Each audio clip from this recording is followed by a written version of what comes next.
আসসালামু আলাইকুম প্রিয় দর্শক, বিপিএল এর আরও একটা আপডেট ভিডিওতে আপনাকে স্বাগত। দ্বিতীয় ধাপে বিপিএল ছাড়ছে বিদেশি খেলোয়াড়রা, সেক্ষেত্রে বিপদে পড়তে যাচ্ছে চিটাগং কিংস, ফরচুন বরিশাল, এছাড়াও সিলেট স্ট্রাইকার্সের জন্য একটা আপডেট রয়েছে। শুরুটা করছি নারী বিপিএল এর একটি আপডেট দিয়ে। আপনারা ইতিমধ্যেই জানেন যে নারী বিপিএল এর দুটি ফ্র্যাঞ্চাইজি নেওয়ার জন্য আগ্রহ প্রকাশ করেছে ফরচুন বরিশাল এবং রংপুর রাইডার্স, এবং তৃতীয় ফ্র্যাঞ্চাইজিটা হতে যাচ্ছে কোনো বিদেশি ফ্র্যাঞ্চাইজি, যেটা নিশ্চিত করেছেন বিসিবির আম্পায়ার্স কমিটির চেয়ারম্যান। এবারের বিপিএলে ভালো একটা দলই গঠন করেছিল সিলেট স্ট্রাইকার্স, কিন্তু ইনজুরির থাবায় সবকিছু যেন এলোমেলো হয়ে গেছে। ইনজুরির কারণে ইতিমধ্যেই দেশে ফিরে গেছেন ক্যারিবিয়ান অলরাউন্ডার রাকিম কর্নওয়াল।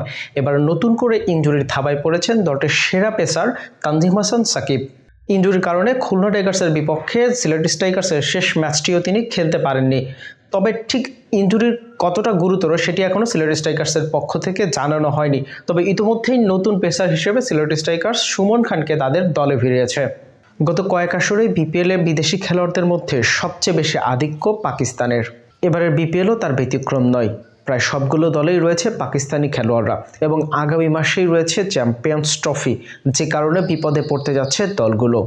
জাতীয় দলের ক্যাম্পে যোগ দেওয়ার জন্য বিপিএল ছেড়ে যাচ্ছে চিটাগং কিংসের দুই পাকিস্তানি তারকা উসমান খান এবং মোহাম্মদ ওয়াসিম জুনিয়র।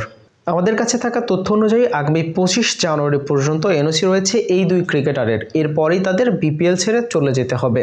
উসমান খান চিটাগং কিংসের জার্সিতে বেশ দারুণ ছন্দে আছেন, ইতিমধ্যে একটা সেঞ্চুরিও তিনি করেছেন। নিশ্চিতভাবেই তার অভাব হারে হারে টের পাবে চিটাগং কিংস। এছাড়াও চিটাগং কিংসে যোগ দিচ্ছেন আরেক পাকিস্তানি অলরাউন্ডার হুসাইন তালাত। তিনি ইতিমধ্যেই রওনা দিয়েছেন, খুব সম্ভবত আজকের মধ্যেই, বা যখন আপনারা এই ভিডিওটা দেখছেন ততক্ষণে তিনি চিটাগং কিংসের শিবিরে যোগ দিয়েছেন।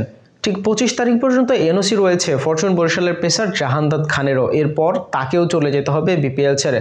ফরচুন বরিশাল থেকে ইতিমধ্যেই চলে গিয়েছেন কেইল মার্স, শাহিন আফ্রিদি। এরপরে জাহানদাদ খানের যাওয়া নিশ্চিতভাবে ফরচুন বরিশালকে কিছুটা হলেও চিন্তিত করে তুলবে। প্রিয় দর্শক, এই ছিল বিপিএল এর সর্বশেষ আপডেট। বিপিএল এর সর্বশেষ আপডেট জানতে সাবস্ক্রাইব করে রাখুন আমাদের ইউটিউব চ্যানেলটি, এবং ফলো দিয়ে রাখতে পারেন আমাদের ফেসবুক পেজটি।